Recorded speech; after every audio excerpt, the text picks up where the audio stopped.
സഹോദരിയുടെ രക്ഷയായിരുന്നല്ലോ പ്രധാനം. അവളെ ഒരാൾ വിവാഹം ചെയ്തു കഴിഞ്ഞു. ഇനിയെങ്കിലും ഭാര്യയുടെ കാര്യം ഒന്ന് ഓർമ്മിച്ചൂടെ?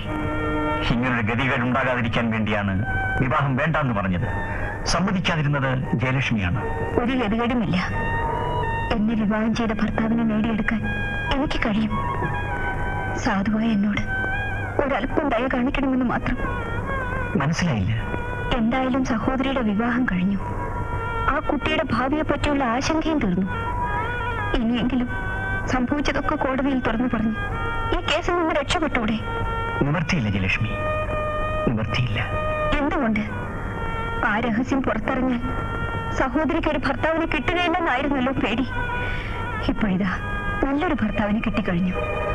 ഇനിയും ആ രഹസ്യം ഒളിച്ചു വെക്കണോ? മരണം വരെ ഒളിച്ചു പിടിക്കാതെ നിവൃത്തിയില്ല. ഇതുവരെ എന്റെ സഹോദരിയുടെ മാത്രം കാര്യത്തിലായിരുന്നു ആശങ്ക. ഇപ്പോഴവളുടെ ഭർത്താവിന്റെ കാര്യത്തിൽ കൂടി എനിക്ക് ആശങ്കയുണ്ട്. ഡോക്ടർ മോഹൻകുമാറിന്റെ കാര്യത്തിലും? അതെ. കോടതിയിൽ രഹസ്യം തുറന്നു പറഞ്ഞാൽ ഒരുപക്ഷെ ഞാൻ രക്ഷപ്പെട്ടേക്കാം. അതോടൊപ്പം തന്നെ ഇന്നോളം ഒളിച്ചു വെച്ചിരുന്ന ഈ രഹസ്യം എന്റെ സഹോദരിയെ സംബന്ധിച്ചുള്ള വലിയൊരു അപവാദമായി നാടാകെ പരക്കുകയും ചെയ്യും. മോഹൻകുമാറും ഒരു മനുഷ്യനാണ്. സ്വന്തം ഭാര്യയെക്കുറിച്ചുള്ള അപവാദം സഹിക്കവയ്യാതെ വരുമ്പോൾ പിന്നെ എന്തൊക്കെയാണ് സംഭവിക്കാൻ പാടില്ലാത്തത്? അതുകൊണ്ട് എന്നെ രക്ഷപ്പെടുത്തിയിട്ട് അവസാനം എല്ലാം കൂടി നശിപ്പിക്കാൻ ഇടയാക്കരുത്. കൂടുതലൊന്നും എനിക്ക് പറയാനില്ല.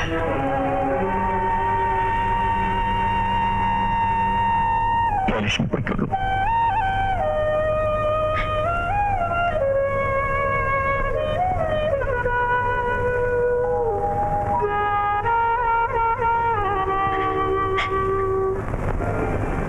ശ്രീദേവി, നിന്റെ ചേട്ടന്റെ കേസ് നാളെ വിധി പറയുകയാണ്.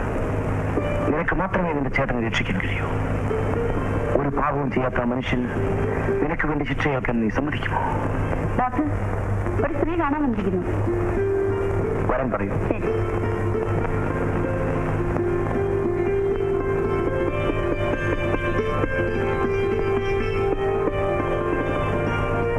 ഞാനൊരു സഹായം തേടി വന്നതാണ്. ഇരിക്കൂ.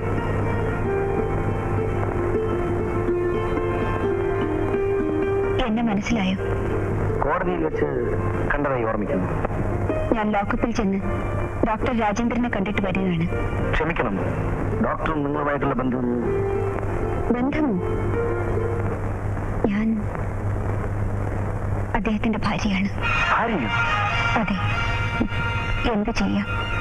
എല്ലാവരെയും അറിയിച്ചുകൊണ്ടുള്ള ഒരു വിവാഹം നടത്താൻ ഞങ്ങൾക്ക് ഭാഗ്യമില്ലാതെ പോയി. ഏതായാലും അതൊന്നും ഇപ്പൊ ഇവിടെ പ്രശ്നമല്ല. എനിക്ക് എന്റെ ഭർത്താവിനെ മരണത്തിൽ നിന്ന് രക്ഷിക്കണം. ഡോക്ടർക്ക് എന്നെ സഹായിക്കാൻ കഴിയുമോ? ഡോക്ടർ എന്ന നിലയിലോ? അല്ല, ഒരു സുഹൃത്തെന്ന നിലയിൽ. ആ കൊലപാതകത്തിന് ഇടയാക്കിയ സംഭവം എന്തെന്ന് നിങ്ങൾക്കറിയാം. അതെങ്ങനെ നിങ്ങൾക്കറിയാം? എന്റെ ഭർത്താവ് പറഞ്ഞു, ആ രഹസ്യം കോടതിയിൽ അറിയിച്ചാൽ അദ്ദേഹത്തെ രക്ഷിച്ചു തരാമെന്ന് വക്കീൽ ഉറപ്പ് പറയുന്നു. എങ്കിലത് നിങ്ങൾക്കായിക്കൂടെ? ആകാത്തത് കൊണ്ടല്ല.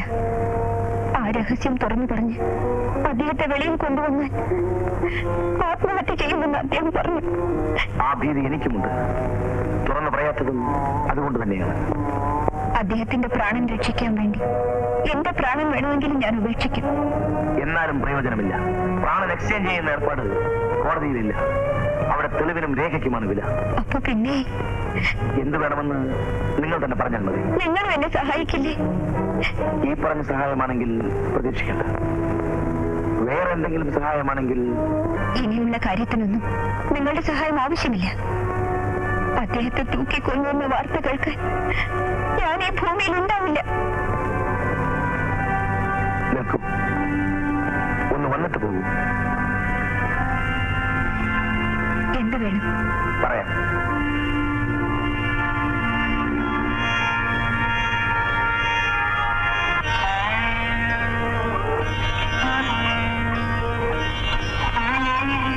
എന്താ പേര്? ജയലക്ഷ്മി. നല്ല പേര്. നിങ്ങളെ എനിക്കിഷ്ടമായി. ഡോക്ടർ, ശ്രീദേവി നോക്കി നിൽക്കുന്നുണ്ടാണ്. സാരമില്ല, അവൾക്കൊന്നും മനസ്സിലാവില്ല. അവൾക്കിനിയും സ്വബോധം തിരിച്ചു കിട്ടിയിട്ടില്ല. ജയലക്ഷ്മി, ഞാനൊരു ഭാര്യയാണ് ഡോക്ടർ. ഞാൻ ഭർത്താവ്. നമ്മൾ രണ്ടുപേരും വിവാഹിതരാണ്. പക്ഷെ ഭാര്യയാവാൻ നിങ്ങൾക്കോ ഭർത്താവാകാൻ എനിക്കോ കഴിഞ്ഞിട്ടില്ല. പക്ഷെ നമ്മളും മനുഷ്യരാണ്. അതുകൊണ്ട് തെറ്റും ചെയ്യുന്നതിൽ പ്രശ്നം.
നീ ഇപ്പൊ എന്റെ വീട്ടിലാണ്. കഴിഞ്ഞതെല്ലാം നിനക്ക് ഓർമ്മിക്കാൻ കഴിയുന്നുണ്ട്. ഞാൻ ജയിച്ചിരിക്കുന്നു. ക്ഷമിക്കണം സഹോദരി. ഞാൻ കരുതിക്കൂട്ടി ചെയ്തത്. യാദൃച്ഛികമായി ഇങ്ങനൊരു ബുദ്ധി എനിക്ക് തോന്നി. തികഞ്ഞ മര്യാദകളും കാറത്വവുമാണെന്ന് അറിഞ്ഞുകൊണ്ട് തന്നെ ഒരു ജീവൻ രക്ഷിക്കാൻ വേണ്ടി ഇങ്ങനൊരു പരീക്ഷണം നടത്തിപ്പോയതാണ്. ഇനി ഇത് മാത്രമേ ബാക്കിയുണ്ടായിരുന്നുള്ളൂ. ഇതിൽ ഞാൻ വിജയിക്കുകയും ചെയ്തു. ക്ഷമിക്കണം സഹോദരി. എന്റെ ചേട്ടൻ എവിടെ? ഇത് നുണയാണ്. എന്നെ രക്ഷിക്കാൻ വേണ്ടി എന്റെ സഹോദരി പറഞ്ഞ കെട്ടുകഥയാണിത്. ഞാനാണ് സോമരാജനെ വെടിവെച്ചു കൊന്നത്. ശ്രീദേവി പറഞ്ഞത് മുഴുവൻ അസത്യമാണ്. ഞാൻ ഈശ്വരനെ സാക്ഷി നിർത്തിയാണ് മൊഴി തന്നത്. ഇതിലൊരു അക്ഷരം പോലും നുണയില്ല. നടന്നത് എന്താണെന്ന് ഞാൻ വിശദമായി പറയാം. ശ്രീദേവി, ചേട്ടൻ എന്നോട് ക്ഷമിക്കണം. എനിക്ക് വേണ്ടി ചേട്ടൻ കൊലമരത്തിലേറാൻ ഞാൻ സമ്മതിക്കില്ല.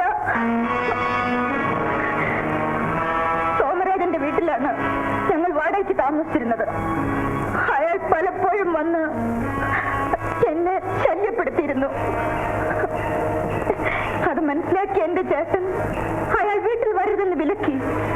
ഒരു ദിവസം ചേട്ടൻ ഹോസ്പിറ്റലിൽ പോയി കഴിഞ്ഞപ്പോൾ ഫോൺ ബില്ലടിച്ചു.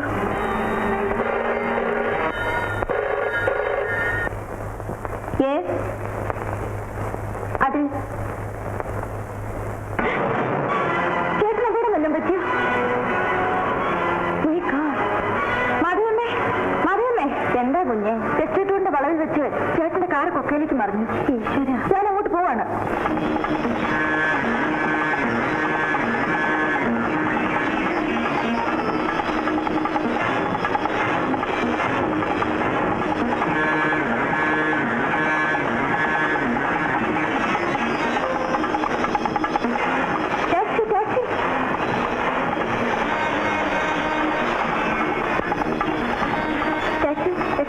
പോണല്ലോ.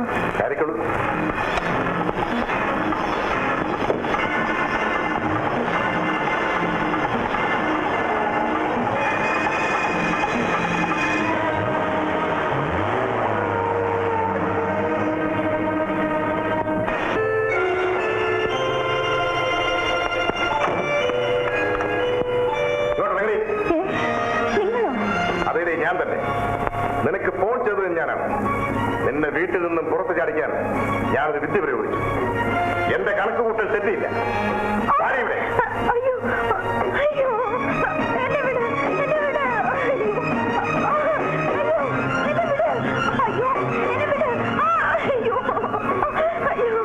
ഈശ്വരനെ വിചാരിച്ചെന്നെ ഉപദ്രവിക്കരുത്.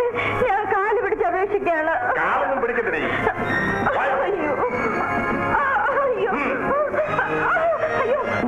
എന്നെ മാനഭംഗപ്പെടുത്തി, ചേട്ടനുമായിട്ട് ഏറ്റുമുട്ടി.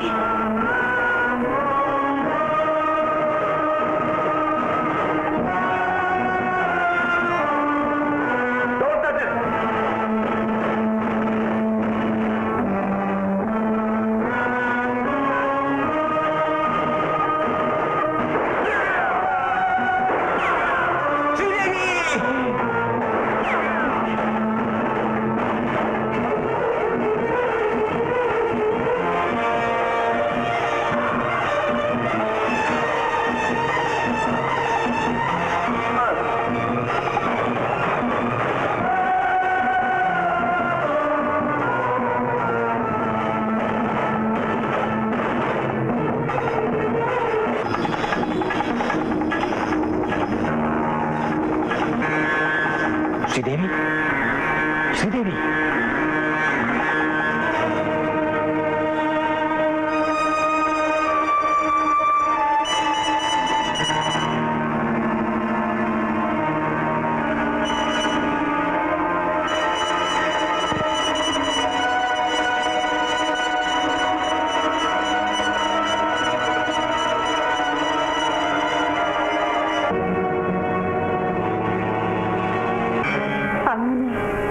എന്നെ മാനഭംഗപ്പെടുത്തിയ ആ ദുഷ്ടനെ ഞാൻ തന്നെയാണ് വെടിവെച്ച് കൊന്നത്. പക്ഷേ അപ്പോഴത്തെ ആ ഭീകരനെങ്ങും കണ്ടതോടുകൂടി എന്റെ സ്വബോധം നഷ്ടപ്പെട്ടു പോയിരുന്നു. കഴിഞ്ഞതെല്ലാം ഞാൻ മറന്നുപോയിരുന്നു. എന്റെ ചേട്ടനെ പോലും തിരിച്ചറിയാൻ എനിക്ക് കഴിഞ്ഞിരുന്നില്ല. അതുകൊണ്ടാണ് നേരത്തെ തന്നെ ഈ വിവരങ്ങളൊന്നും ഞാൻ കോടതിയിൽ പറയാതിരുന്നത്. ആ പ്രതിക്കൂട്ടിൽ നിൽക്കുന്ന എന്റെ ചേട്ടൻ നിരപരാധിയാണ്. എന്നെ രക്ഷിക്കാൻ വേണ്ടി ചേട്ടൻ കുറ്റേറ്റ് പറഞ്ഞതേ ഉള്ളൂ. ഒരു സ്ത്രീയുടെ ഏറ്റവും വിലപ്പെട്ട സ്വത്താണ് മാനം. അത് നശിപ്പിച്ച ദുഷ്ടനെ ഞാൻ വെടിവെച്ച് കൊന്നു. കുറ്റക്കാരി ഞാനാണ്, ഞാൻ മാത്രമാണ്. എന്നെ രക്ഷിക്കൂ, എന്റെ ചേട്ടനെ രക്ഷിക്കൂ, എന്റെ ചേട്ടനെ രക്ഷിക്കൂ, എന്റെ ചേട്ടനെ രക്ഷിക്കൂ.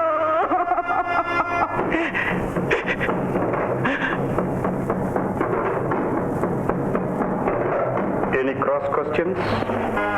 No my Lord.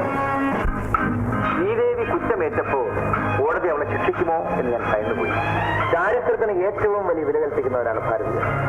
അതുകൊണ്ട് ഒരു സ്ത്രീ മാനം രക്ഷിക്കാൻ വേണ്ടി കൊല ചെയ്യേണ്ടി വന്നാൽ പോലും നമ്മുടെ കോടതി അവൾക്ക് മാപ്പ് കൊടുക്കും. അത് തന്നെയാണ് ഇവിടെ സംഭവിച്ചത്. ചുരുക്കി പറഞ്ഞാൽ പെണ്ണായാൽ രക്ഷപ്പെട്ടു. അയ്യോ, സ്ത്രീകൾക്ക് എന്തെല്ലാം സൗജന്യങ്ങൾ. വളരെ ശരിയാണ്. പെണ്ണായിട്ടൊന്ന് ജനിച്ചു നോക്ക്, അപ്പോഴറിയാം. ഞങ്ങൾക്ക് കിട്ടിയ സൗജന്യവും സുഖമൊക്കെ നേരിട്ട് കണ്ടതല്ലേ.